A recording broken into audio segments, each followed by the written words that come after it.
F'April li jmiss se jibdew proċessi sabiex il-bastimenti kollha mitluqa li hemm fil-port il-kbir jitneħħew mill-aktar fis possibbli. Dan wara numru ta' snin fejn bastimenti kbar u anke riggijiet ta' żejt sfaw mitluqa f'dan il-port u bekk saru ġerħa fil-veduta tan-nofsinhar ta' Malta.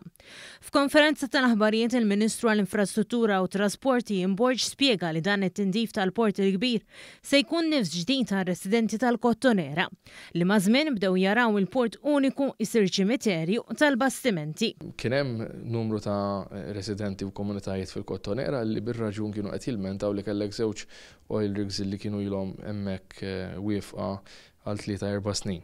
Mbagħad għandek numru ta' bastimenti fuq in-naħa ta' ġewwa tal-Marsa illi kienu ilhom mitluqa.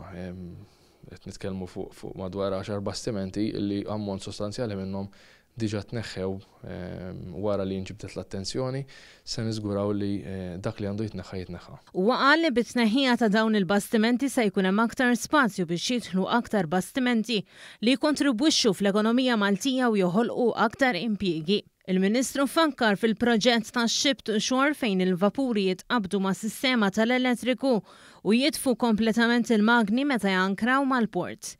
Intant il-Kaptan David Puġeja spjega li s-sidin tal-vapuri abbandonati se jingħataw massimu ta' xarejn biex jirtiraw dawn il-bastimenti. L-awtorità tibgħat notifika uffiċjali l-sidin ta' bastimenti li jitqisu li huma abbandonati li għawdin f'kundizzjoni li tkunu ta' riskju ta' detriment kemm għall-ambjent u kemm għan-navigazzjoni, jekk jirriżulta illi jissidin ma jirrispondux jew ma jeħdux il-miżuri, imbagħad l-awtorità tinformhom li ħatieħu l-azzjoni neċessarja u ħażhom lilhom responsabbli għall-ispejjeż li jkunu involuti.